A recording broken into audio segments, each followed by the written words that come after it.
What's going on, guys? I am BlackOpsAmazing. Welcome back to another video where today we are looking at the story of Dr. Edward Richtofen. If you're going to enjoy today's video, a like rating as always would be very much appreciated. If we could shoot for over 3,000 like ratings on this video, that'd mean an awful lot to me, but if not, it doesn't matter. It's totally up to you guys. Make sure you are subscribed to stay up to date with the latest videos on the channel, and without further ado, let's get into it. So if you haven't already checked out the previous story of videos on the other characters, then definitely go ahead and do that. To make it easier for you guys, I've made a full playlist which contains over 30 story videos on our characters. So if there's anyone you've missed or anyone you want to know about, more than likely I've already made a video on that. But if I haven't, if there's a character that you want me to cover, let me know in the comments section below. However, here we go. Let's look at the full story of Dr. Edward Richtofen. Dr. Edward Richtofen, otherwise known as the Butcher, the Doc, the German, or simply Eddie, was a German scientist that worked for Group 935. Since in Treyarch Zombies we hear the story of Richtofen from two different timelines, that means that he has two different personalities. The one of his younger self and the one of his older self. But we begin this story with the original timeline. On May the 10th of 1931, Dr. Ludwig Maxis formed a research group called Group 935. And as we know, 935 was formed and was dedicated to the study of element 115, a newly discovered meteor at that time. Gentlemen, allow me to take this opportunity to welcome you to Group 935. This is a prestigious moment in the history of our race. You represent the future of technological advancement. You are the pioneers of human discovery. In your hands lies the destiny of mankind. In our hands is a great power, and with that power comes a price. You have volunteered to be part of this great experiment. And with that decision comes the responsibility of absolute secrecy. No one is to know what you do, where you work, what our research has uncovered, or what our purpose will be. You will have no further contact with your governments or with your families. Your decision to fully dedicate your lives to Group 935 is absolute.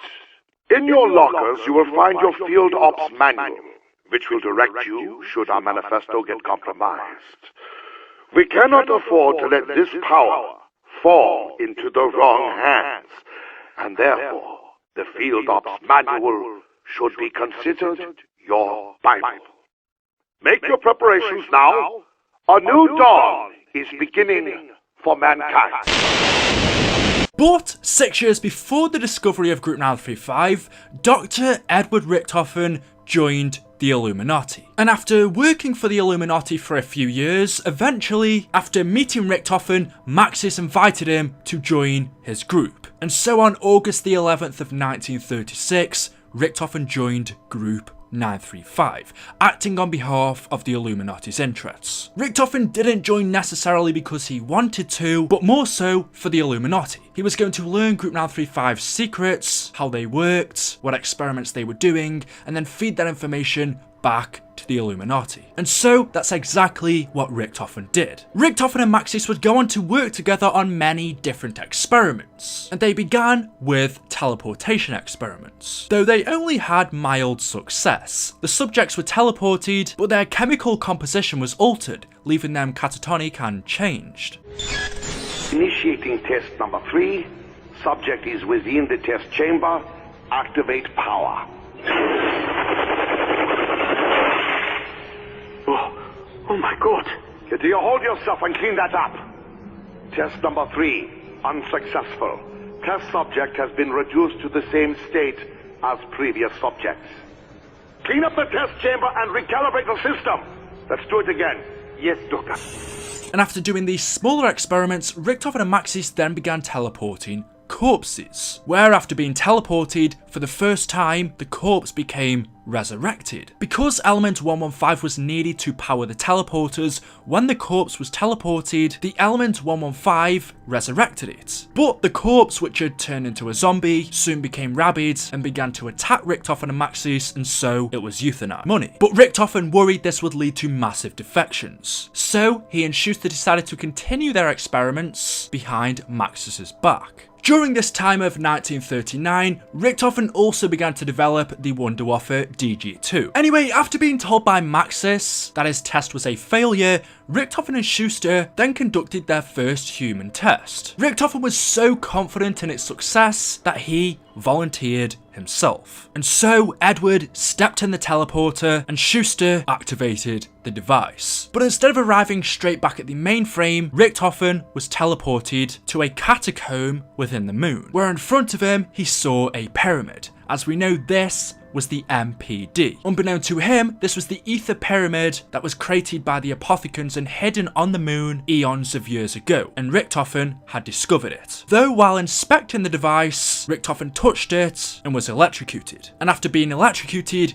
Richtofen then began hearing voices in his head, the many voices of corruption, and one of those was the Shadow Man. Because he touched the MPD, and the MPD was created by the Apothecans who were corrupted by the Dark Ether, this now meant that Richtofen had a link to the Dark Ether himself, and so the Shadow Man could now talk to him. Anyway, after coming into contact with the pyramid, the device then teleported him to an exotic jungle. This, as we know, was Shangri-La, where he spent 3 weeks discovering the temples. Due to Richtofen now being corrupted by the Dark Ether, he was gradually driven insane by an obsession to find Agatha, and so spent 3 weeks in Shangri-La searching for it. Whilst at the temples, Richtofen was worshipped by the natives, in which they built him an altar in his name. But after spending a few weeks at Shangri-La, learning about the Vril energy forces, on January the 23rd of 1940, Richtofen finally travelled back to De Ries, Group 935's base in Breslau, Germany, where he returned to Schuster with his plan to build a base on the moon, covering the pyramid he found. And so, Richtofen, Schuster, along with several other Group 935 scientists, all behind Maxis's back, began building Griffin Station. Around this time, Richtofen also decided that he no longer wanted to be a part of the Illuminati, and so renounced his involvement. When asked how he could abandon his obligation to the Order, he simply stated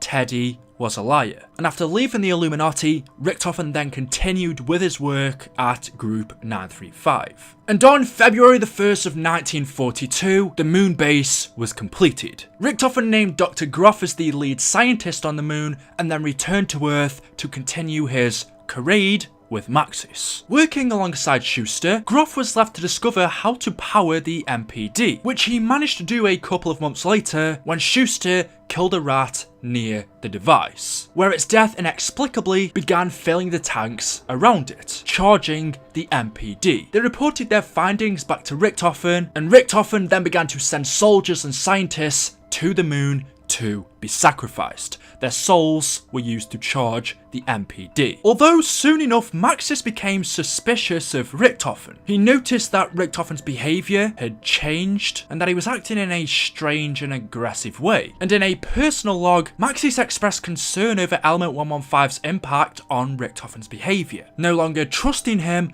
Maxis wondered if it was a mistake to invite him to Group 935. However, accompanied by Sophia, Maxis then transferred over to the Kino der Toten facility to focus on creating an undead army for Germany. Since the Nazis and Group 935 had signed a deal, Group 935 would provide Germany with an undead army, and in return, Germany would provide Group 935 with the funding they needed. And so Maxis travelled to Kino der Toten to create their undead army. And in the meantime, his daughter Samantha was left in Richtofen's care. With Maxis now gone and Richtofen taking care of his daughter, on July the 15th of 1945, Richtofen travelled to the Siberian facility to do further research on live specimens. This Siberian facility was another base of Group 935's, known to us as Call of the Dead. And as Samantha's temporary guardian, Richtofen took her with him. And so the experiments went underway.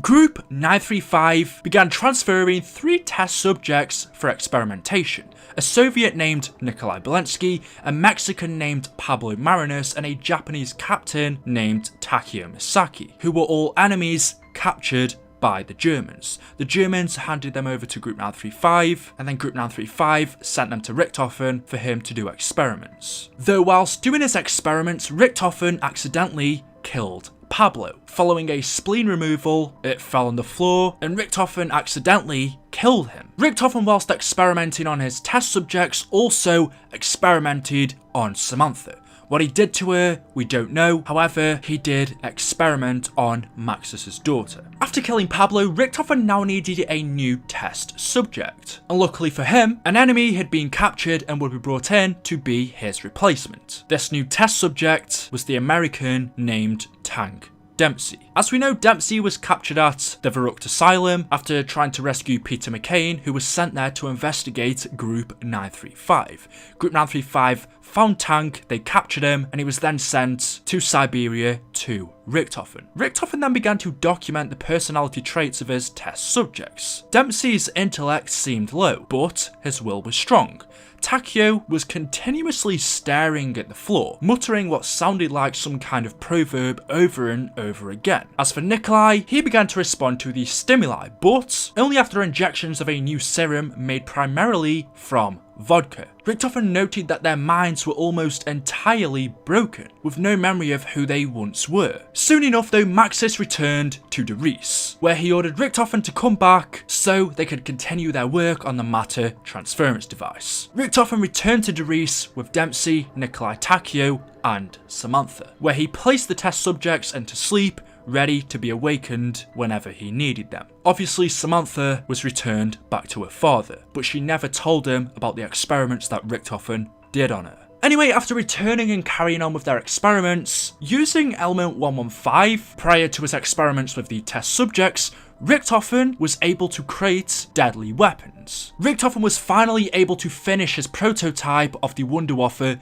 DG2. Not only that, but Richtofen managed to create the Monkey Bomb and also shared the element 115 based elixir recipes with Griffin Station. And so Groff and Schuster were able to create Mule Kick. And after finally finishing the Wunderwaffe DG2, Maxis, though he initially promised to mass produce Richtofen's Wonder Weapon, didn't show any progress in this due to his obsession with creating resources for the war effort due to the funding received by Germany and his close relationship with his assistant, Sophia. Infuriated by this, this was Richtofen's final straw. Richtofen had finally had enough of Maxis and his lies. He was fed up that he was getting distracted and that he didn't keep his promise to mass produce his Wonder Weapon, and so Richtofen came up with a plot to destroy Maxis and Samantha, vowing that he would no longer continue to work on Maxis's undead army. And along with the other Group 935 members such as Groff and Schuster, Richtofen came up with a plan. This plan was called Operation Shield, and it was to dispose of Maxis and his daughter. Later, on October the 13th of 1945, Maxis and Richtofen performed teleportation test trials on test subjects number 3,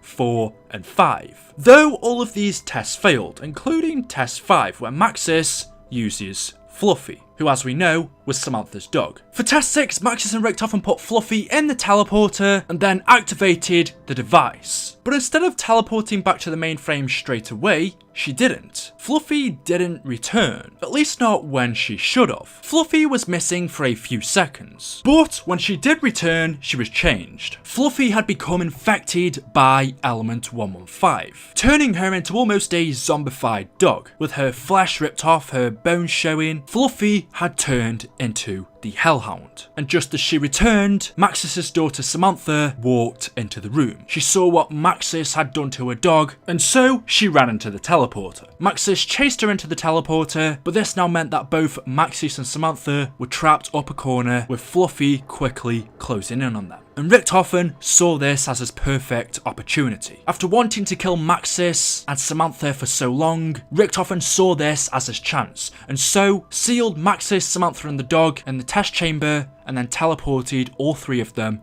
away. Richtofen thought that he had killed Maxis and Samantha. But as we know, that wasn't exactly the case. In fact, Samantha was teleported to the moon, while Gruff and Schuster were continuing work on the MPD. As it was open, being scared, Samantha ran into the MPD, where she was drawn inside of it and became corrupted by the dark ether. Meanwhile, Dr. Maxis was teleported to the crazy place, where he developed the power to merge with electricity. After teleporting both of them away, Richtofen thought his mission was complete and so returned to the moon, where he quickly learned that Samantha was trapped inside of the MPD, and so he ordered Dr. Groff to find Maxis, bring him to the moon where he was to persuade Samantha to come out of the MPD. But things didn't go according to plan. Groff learned of Maxis' location, he went there, collected him, and then brought him to the MPD, where Groff told Maxis to tell his daughter to come out. And so that's what Maxis did.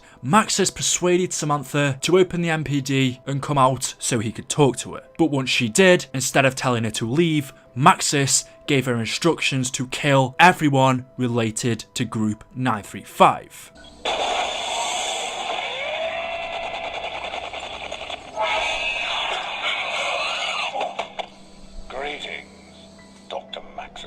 Schuster, I should have known.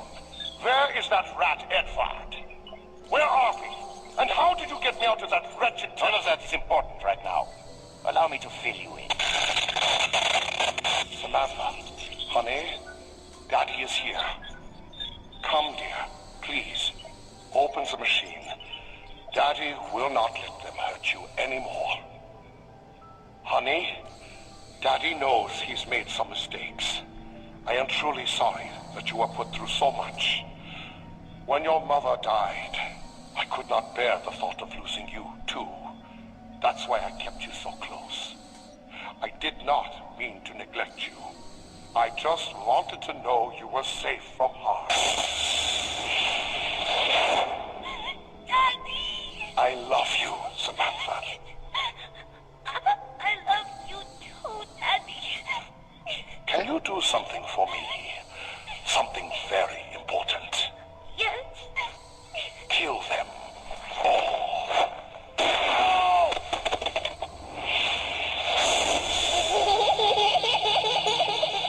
We are doomed. And when he told her that, Maxis then killed himself. He shot himself in front of Samantha, and when he did, his soul then merged with the technologies on Griffin Station. Because Maxis learnt the power to merge with electricity at the crazy place, he knew that if he killed himself on Moon, he would then have the ability to merge with the technology on Griffin Station. And when Samantha saw him kill himself, this also made her angry, and so she went back inside of the MPD to fulfill what her father told her. Where now having control of the Dark Ether, Samantha unleashed the horde that Group 935 had created upon themselves. As we know, Group 935 had created an undead army for Germany, and so Samantha used that to her advantage, where she now began to control them and unleash the undead horde on Group 935 themselves. Richtofen, knowing what had happened, then quickly returned to Derice, where it was soon becoming infested by the undead. Richtofen quickly awoken his test subjects of Dempsey, Takeo and Nikolai, and with no recollection of who they were or who Richtofen was, they agreed to help him,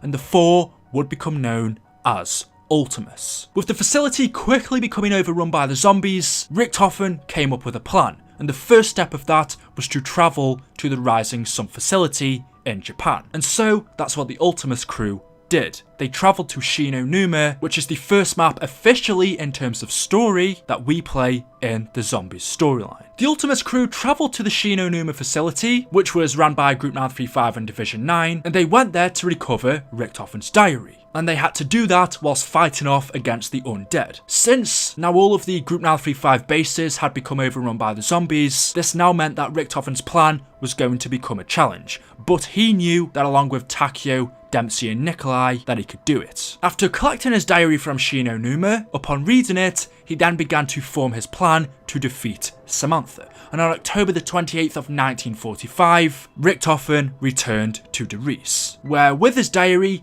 Richtofen planned to use the teleporter to return to Moon and confront Samantha. Unfortunately though, whilst attempting to teleport to the Moon, Dr. Richtofen using his Wunderwaffe DG2 accidentally overloaded the teleporter, sending them through space and time, causing Richtofen to lose his diary. And so Richtofen was instead teleported to Kino der Toten, meaning he once again had to find his diary. Now trapped in the Kino der Toten facility, a place that Richtofen never knew about, after fighting off against the undead, unbeknownst to them, they then begin to receive help from Dr. Monty, who as we know was the god who created their universe. Not only their universe, but all other universes that existed. Dr. Monty saw that the Ultimus crew were in trouble and so decided to help them, but only in subtle ways so that they didn't really notice. He added small changes in the background, such as chalk drawings of weapons on walls, helping Group 935 to come up with the ideas of Perca-Colas, and transporting them the perks, the Pack-a-Punch machine, just things that would help them to every location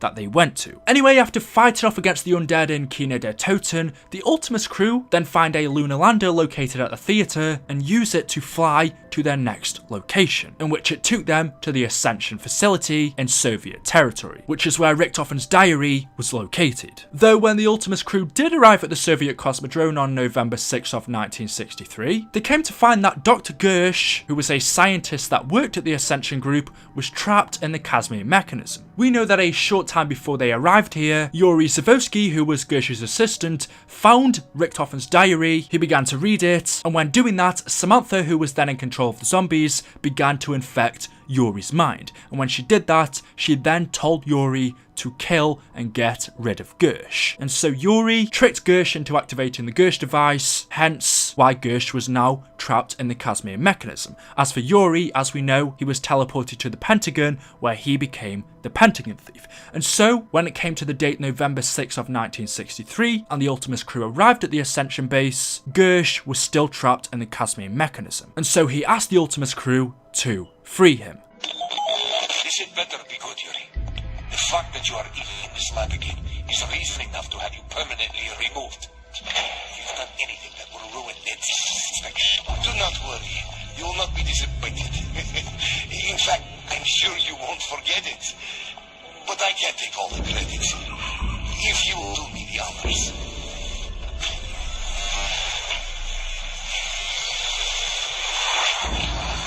What the?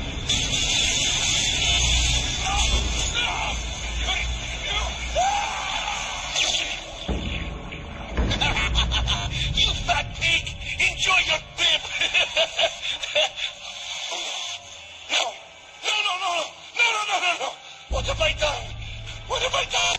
Richtofen and the crew freed Gersh from the Casimir mechanism, where his soul then floated up in the air, left to wander the earth. After doing that, Richtofen recovered his diary, where he learned what he needed to do next. And he needed to collect an artifact known as the Vril device. And he learned that it was located at the Siberian facility of Call of the Dead. And so that's where the group went to next. They teleported to the Siberian facility on March the 17th of 2011, where, as we know, George Romero was filming a zombie movie with 4 well-known actors. And partway through creating this movie, Samantha, who was in pursuit of the Ultimus crew, found out where they had travelled to and unleashed the undead horde on the Siberian facility. And so since George Romero was filming a zombie movie, he thought that one of the zombies that Samantha unleashed on this facility was just one of the actors. As we know, it wasn't. It was a real zombie, and so that zombie kidnapped George and turned him into this. It turned him into what we see him as in Call of the Dead. Meanwhile, the rest of the undead horde killed all of the other members on set. All of the other members besides from the 4 actors. These were Sarah Michelle Gellar, Robert Englund, Danny Trio, and Michael Rooker. These actors were now left to fend for their lives at the Siberian outpost. What happened to Richtofen, Takio, Nikolai, and Dempsey though? Well, when they teleported to the Siberian facility, they accidentally trapped themselves. They were trapped in a small room. And so Richtofen wasn't able to acquire the Vril device for himself, and so asked the celebrity actors who were fighting the zombies outside to collect it for him, and that's what they did. The actors, after completing a few tasks, collected the Vril device, gave it to Richtofen, and then the Ultimus crew teleported to their next location, which was Shangri-La, the exotic jungle where Richtofen once teleported to in one of his experiments. Richtofen knew that Shangri-La contained the final artifact that he required to defeat Samantha, which was the Focusing Stone. They arrived at Shangri-La on April the 25th of 1956, where they discovered that two explorers named Brock and Gary, who were trying to find Agatha, had become trapped. They had become trapped in a time loop. And so, just like he did at the Siberian facility,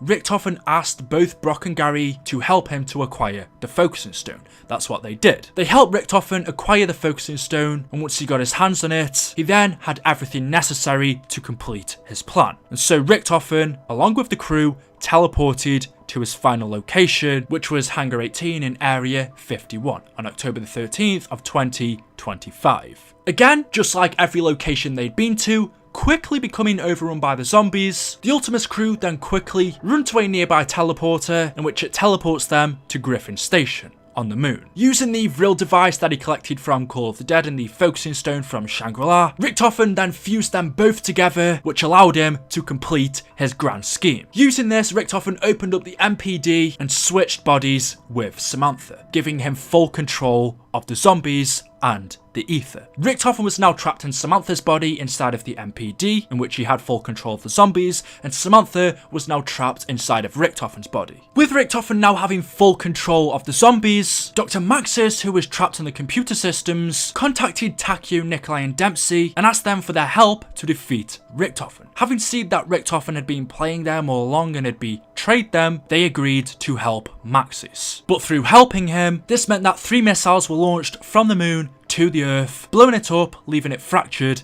and broken. They severed Richtofen's connection with the ether, but he still maintained control over the zombies. Over the course of the next 10 years, Richtofen and Maxis both attempted to use their power to communicate with the remaining residents down on Earth. Richtofen could talk to them due to his connection with the dark ether, and Maxis, as he was trapped in the computer systems, could talk to them through any radio. And so they both set to find remaining survivors on Earth to help them succeed, to get them to power up polarization devices. Richtofen's plan was to mend the rift in space-time and acquire full control over the ether, while Maxis's plan was to open Agatha and reunite with his daughter Samantha. Richtofen, though, could only communicate with those who had eaten the flesh of zombies. And since the Earth had been destroyed, it was an apocalyptic wasteland. This meant that a group called the Flesh had formed, and the survivors in this group were cannibals. They ate zombie flesh. Since there was now very little food to eat on Earth due to its destruction, and also the Flesh believed that this was the only way to survive, this group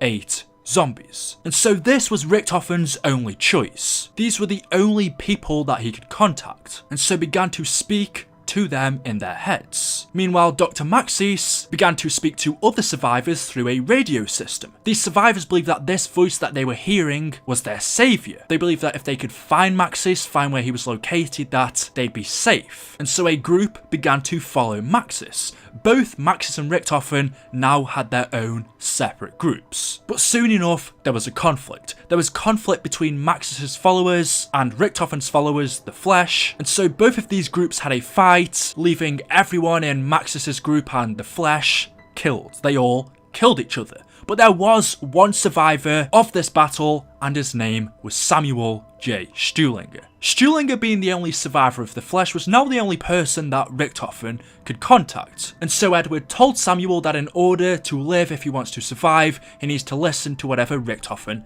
tells him. And that's what he did. Stuhlinger, as we know, then bumped into Russman, who had stolen a bus from the abandoned Broken Arrow facility where he used to work. And so this now meant that both Stuhlinger and Russman were wandering the Earth together on the bus. And then around about a week later, they run into 2 more survivors who we know as Malton Johnson and Misty Brayton, where Stuhlinger and Russman picked them up at a diner in Hanford on October the 21st of 2035. And so the transit crew is formed. This group now together were then contacted by Maxis, where he told them that if they want to survive, they need to complete the polarization device in his favour. They need to light up the radio tower in favour of Maxis. But Stuhlinger, having consumed the zombie meat, was then contacted by Richtofen, where he was ordered to complete the polarization device in his favour. And so the transit crew, known as Victus, were in conflict. Stuhlinger tried to convince them to power up the device in favour of Richtofen, but obviously they thought Stuhlinger was crazy.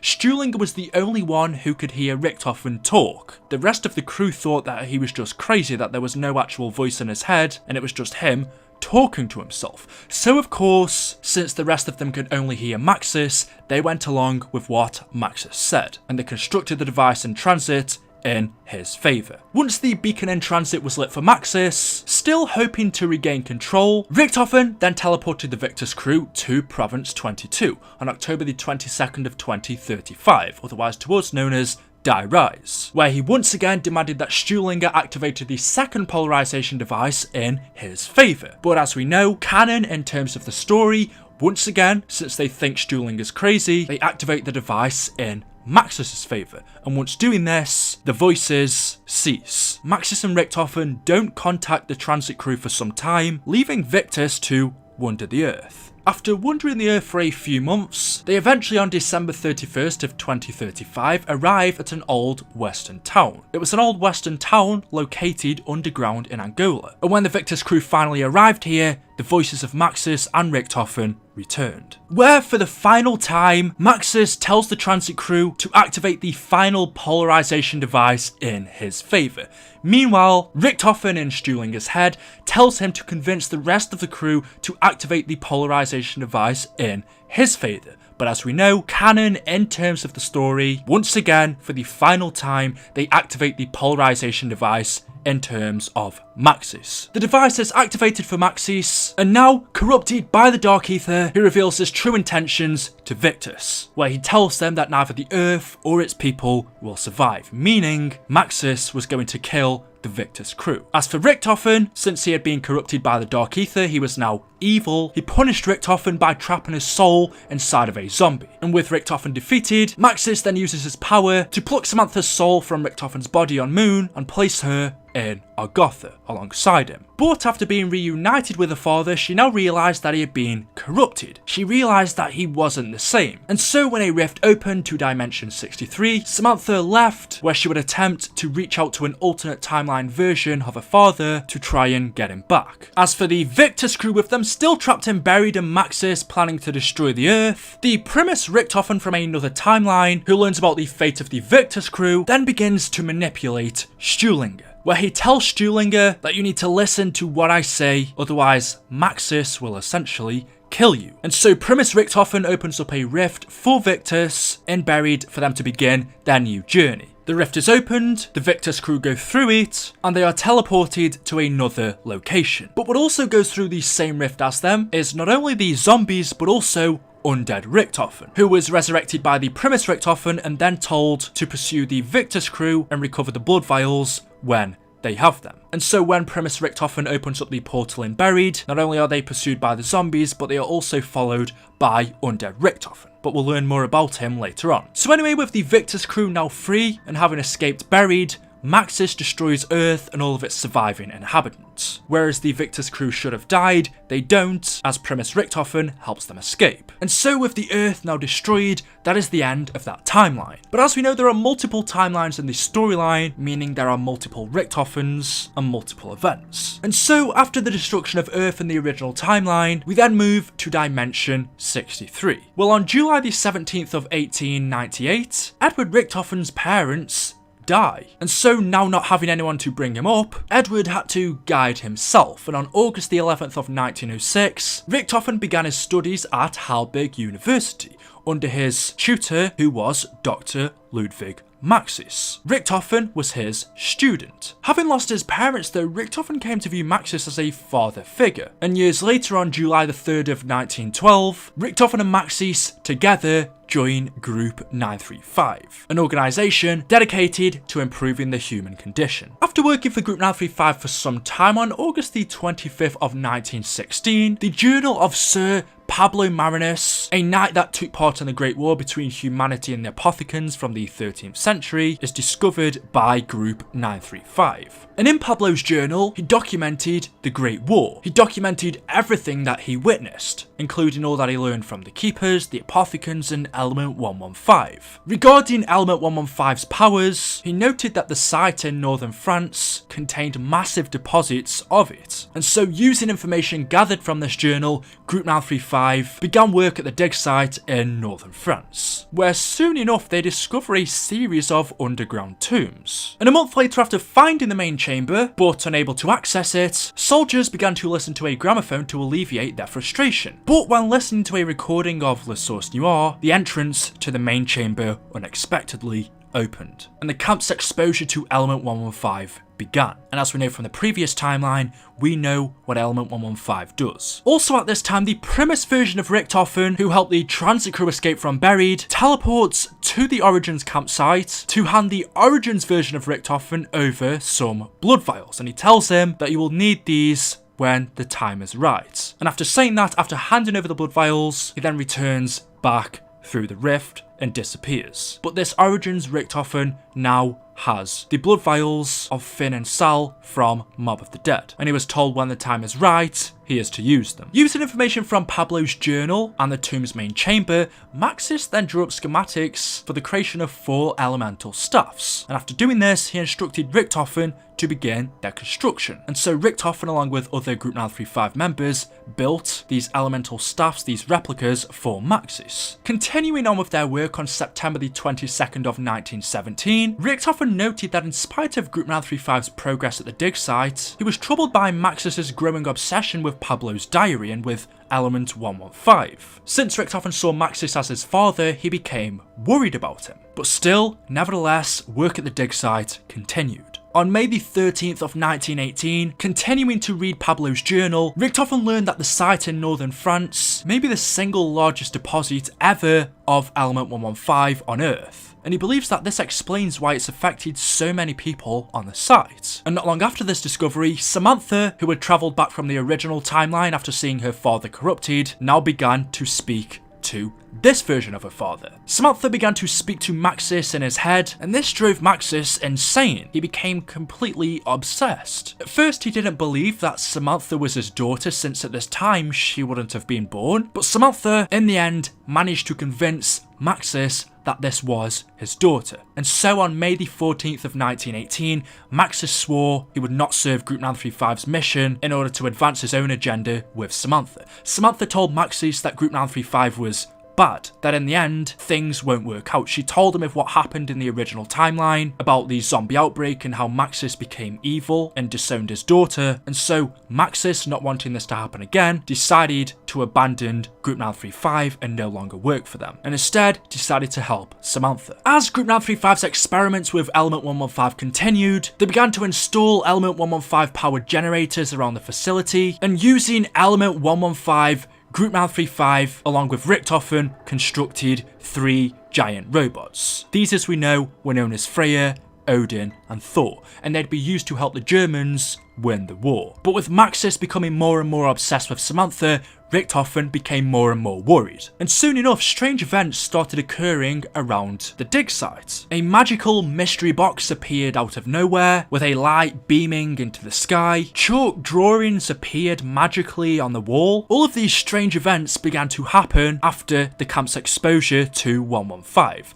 As we know, this was Dr. Monty starting to become present in this dimension. After knowing what happened in the original timeline with Richtofen and giving them help with the perk machines, the chalk drawings, the mystery box, and the pack-a-punch, Dr. Monty saw that these same events were beginning to occur in this universe, and so once again stepped in. Maxis by this point was so obsessed with the voice of Samantha, who now spoke to him consistently, that he believed she was the key to everything. But Richtofen believed he was crazy. He believed that his mentor had been affected by Element 115 like everyone else at the dig site, and so Richtofen euthanized Maxis. He killed him, cut out his brain, and preserved it in a jar. The only way to stop Maxis from turning into a zombie, Richtofen thought, was to save him. But by the time he does this, the Element 115 at the dig site now completely infects everyone. Everyone besides Richtofen. And so the undead knights from the Great War that were buried for hundreds of years in the main chambers were resurrected. They turned into zombies.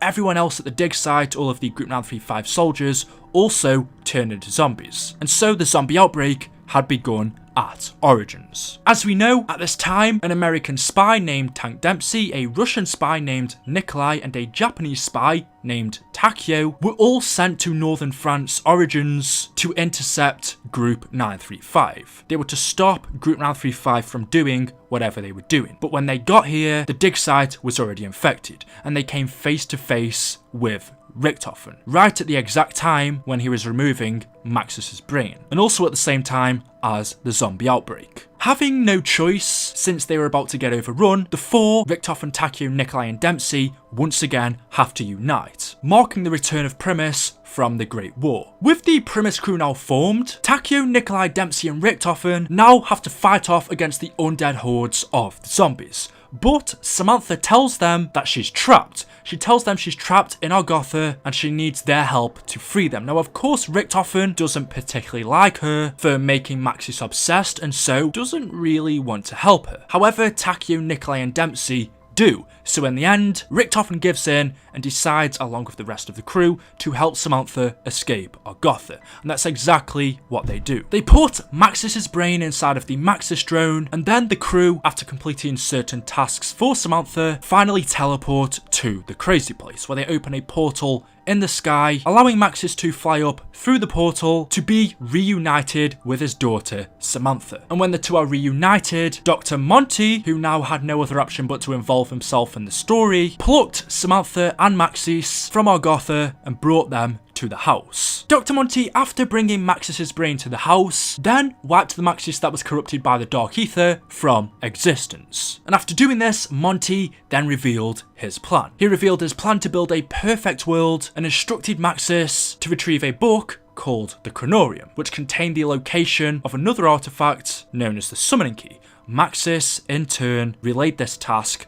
to Richtofen. Maxis told Richtofen exactly what he needs to do in order to fix this, and so Richtofen begins with Maxis's plan. The first thing he does is make contact with his undead self from the original timeline, and instructs undead Richtofen to pursue Stuhlinger and the rest of the transit crew. And at the same time, he also instructs Stuhlinger to get the others to follow his plan. And I mentioned that previously in the video when we spoke about Buried, but in terms of storyline, it doesn't happen until this date, but as we know, since they are traveling back and forth, forward in time, back in time, I've got to put those little events in that happened and then mention them later on. So as I said, the first thing that Richtofen did was contact the undead version of himself and then tell him to pursue Stuhlinger and the rest of the group to collect the blood vials when they get them. The crew escaped Buried, went through the rift and then were teleported to a town where eventually they came across the Broken Arrow facility. This was on June the 24th of 1996. When at the Broken Arrow facility, they acquired a shard of element 115.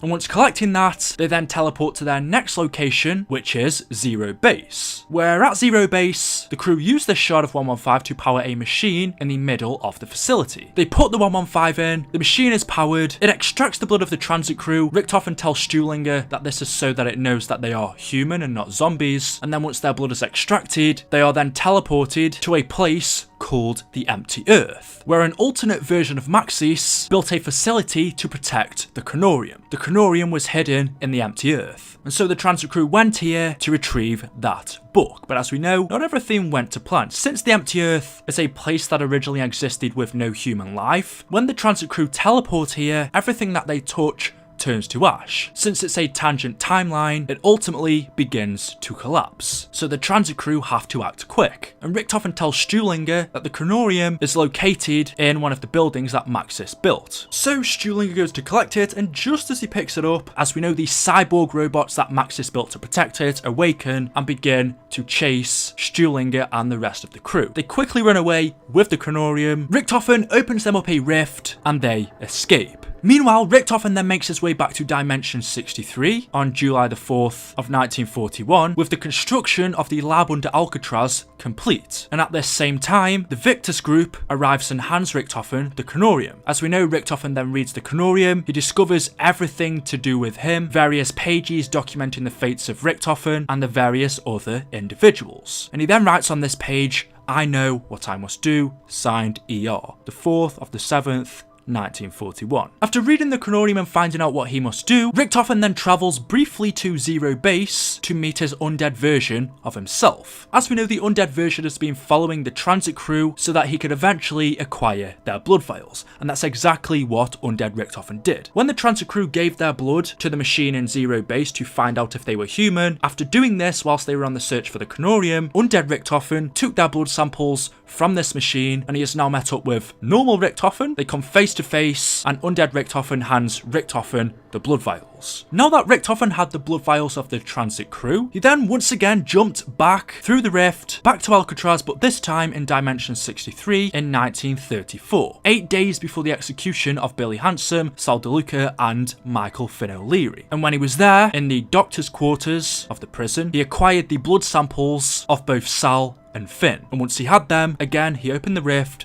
and left. He then travelled further back in time to give 2 of those blood samples to the younger version of himself. As we know, this version is Origins, and I said that earlier on in the video, how Richtofen acquired the blood samples from the other version of himself. So once he acquired them from Alcatraz, he jumped back to the date of Origins and gave 2 blood samples to his younger Primis version. Once he did that, he opened up another rift, he left, and then jumped back to July the 4th of 1941, where he meets back up with the transit crew, and he tells them that if they want to live, the only way for them to survive is that if he puts them on ice in cryogenic chambers. And so the transit crew agree. Richtofen puts Misty, Stuhlinger, Russman and Malton in these chambers, preserving them for when they are needed next. And that is the end of the story of the transit crew. Just after Richtofen puts the transit crew to sleep, literally seconds after, a future version of Richtofen, along with Dempsey, Nikolai and Takio, arrive, where Richtofen gives them the blood samples of the transit crew. When they have this, the Primis group leave. We know that that Primis group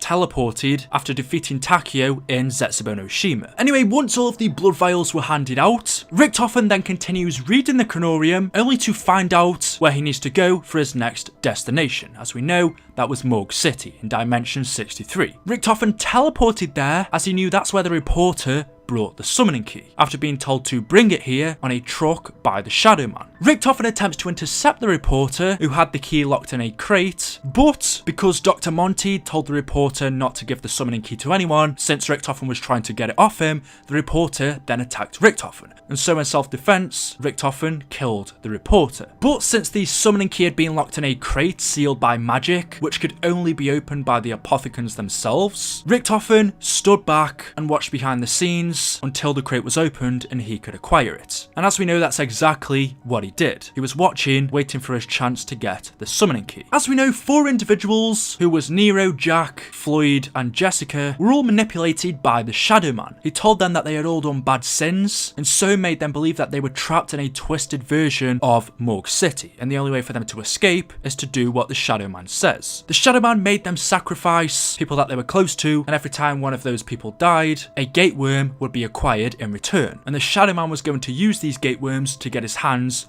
on the summoning key. Once these 4 characters from Morgue City had all of the gate worms, the Shadow Man then began to unleash the apothecans on the city. Now with the 4 characters realizing what they had done, realizing that the Shadow Man was actually bad and had tricked them, they attempted to undo their mistake, where eventually using the summoning key, they killed the Shadow Man. Or at least that's what they thought. As we know, they didn't kill him. His soul, he was just sucked up inside of the summoning key. Since the summoning key has many powers and one of those is to preserve people, the Shadow Man was now trapped inside of the summoning key. But the crew thought they had defeated him. And so, just as they were about to hand the summoning key back over to the Keepers, the ones who created this device, Richtofen then quickly opened up a rift in Morgue City, swiped the key out of the Keepers' hands, told them thank you for their efforts, and then left, leaving the shadows of evil characters to die, the Apothecans destroyed their universe. But as we know, after Richtofen acquired the summoning key, he then travelled to dimension 2210, and once there he acquired the innocent version of Richtofen's soul. Once he had that version of his soul, he then went back to the house, gave it to Dr. Monty, and Dr. Monty turned Richtofen into a child, who we now know as Eddie. And so Eddie, along with Samantha, were now in the house. But getting back to the main crew, the Primis version of Dempsey, Nikolai and Takio, having been teleported to the original dimension in 1943 and somehow learning of Richtofen's travels, the three formed a plan to stop him. In the following 2 years that Richtofen went missing from them, they travelled across different dimensions,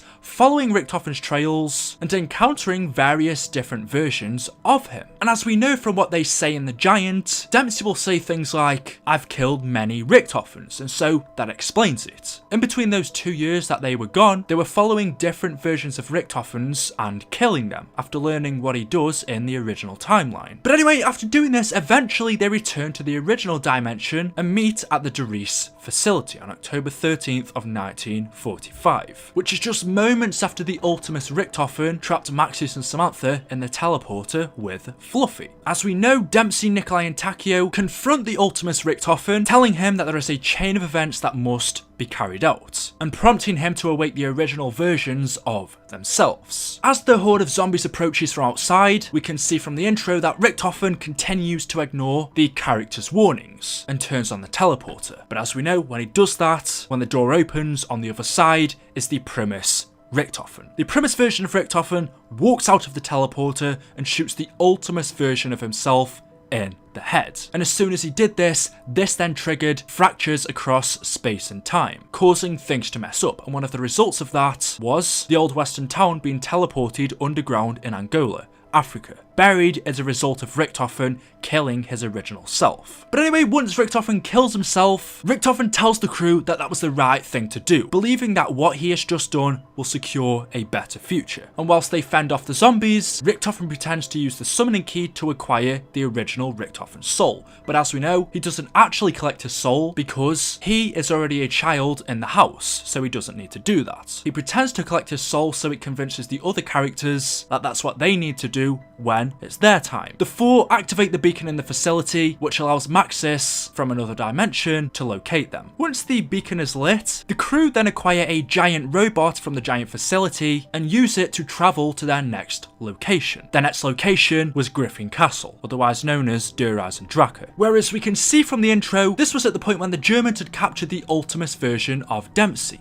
They put him in a cryo chamber from being experimented on by the Ultimus version of Richtofen, and they planned to bring him to Griffin Station, which was at this point in time fully run by Dr. Groff. Because as we know, Richtofen had been killed. So because Richtofen was dead, this now changed the timeline and meant that Dr. Groff was now in charge. With the Primis characters chasing Dempsey and the German robot, the robot was shot down by the Germans, meaning Primis couldn't retrieve Dempsey in time. But eventually, the four arrive at Der Eisendrache Castle just as the rocket containing the Ultimus Dempsey launches for the moon. But needing to secure Dempsey, the Primis version of Richtofen tricks Gersh and pretends to be his Ultimus self, where he tells him that Gersh, everything is fine, I'm not dead, I haven't disappeared, I'm here. However, Groff becomes suspicious of Richtofen's change in personality and announces him as an imposter. And so, using the death ray, the young four characters manage to bring the rocket containing the Ultimus Dempsey back down to the castle, much to Dr. Groff's anger, who activates a failsafe so they couldn't touch the chamber. And so, using the Vril device which was obtained from the crash rocket, the characters awaken a ghost version of one of the keepers and help it to return to a physical form, and that keeper returns the favour by bringing the MPD from the moon down to the castle. However, the keeper, whilst returning to the castle from the moon,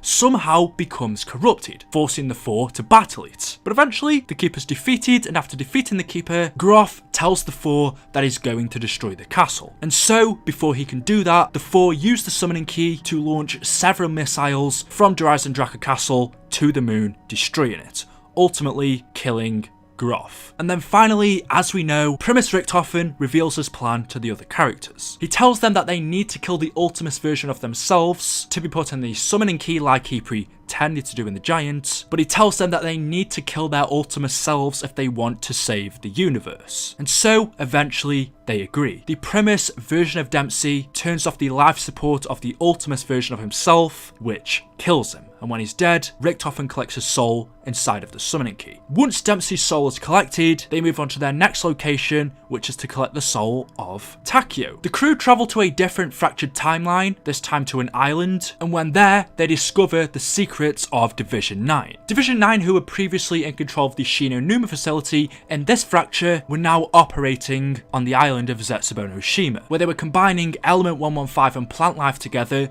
to create monstrosities. So on this island they created the Thrasher, and using Takeo as a prisoner given to them by the Emperor, they experimented on Takeo and turned him into a giant Thrasher. And so in Zetsubou-no-Shima, when they come face to face with Takeo, they cure him from being a Thrasher, but they know what they must do, and Takeo sacrifices his Ultimus self. He kills himself, and then, just like Dempsey, his soul is collected inside of the key. After collecting Takeo's soul, the Primis version of Richtofen, now realizing that he wants to save his other 3 teammates, decides to teleport away from Zetsubou-no-Shima to Alcatraz on July the 4th of 1941, where he meets his younger self and acquires the Victus blood samples. I said this earlier on in the story, but as everything mixes up and mashes together, that's just how it is. But like I said, after defeating Takeo, after collecting his soul, they teleport to Alcatraz where they meet Richtofen and collect the other transit crew blood vials for Takeo, Nikolai and Dempsey. And then once they obtain them from Richtofen, they then travel back to Zetsubou-no-Shima, where they then go to their next location to collect the soul of Nikolai. This time in another fractured timeline, in a war-torn Stalingrad on November 6th of 1945, the characters set out to kill the Ultimus Nikolai, but it takes some time, as since this universe is a fracture, the War of Stalingrad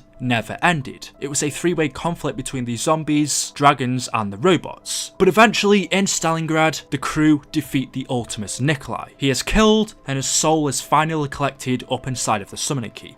Now that Richtofen has all of the souls that he needed, Richtofen then opens up a portal in the sky with the help from Maxis and lights a beacon from the summoning key, which releases the Ultimus Nikolai, Takeo and Dempsey's soul. The souls are released from the summoning key and sent to the house to Dr. Monty, where Dr. Monty, just like he did with Richtofen, takes these souls and turns them into children. So Takeo, Nikolai, Dempsey, Richtofen and Samantha are now all children in the house. With the children now safely in the house, the Primis crew, along with the summoning key, travel to Monty's perfect universe, where Primis Richtofen finally meets up with his best friend, his fatherly figure, Dr. Maxis. They hug it out, Richtofen hands Maxis the summoning key, and then that should have been the end of the storyline, but as we know, it wasn't. Why? Because what Richtofen didn't know is, if you remember, the Shadow Man is still trapped inside of the summoning key. He has been in there all this time. And so with the summoning key now in the house in Monty's perfect universe, the Shadow Man gets inside of Maxis' mind. Because he doesn't have a soul, the Shadow Man is able to infiltrate Dr. Maxis, and he tells him to come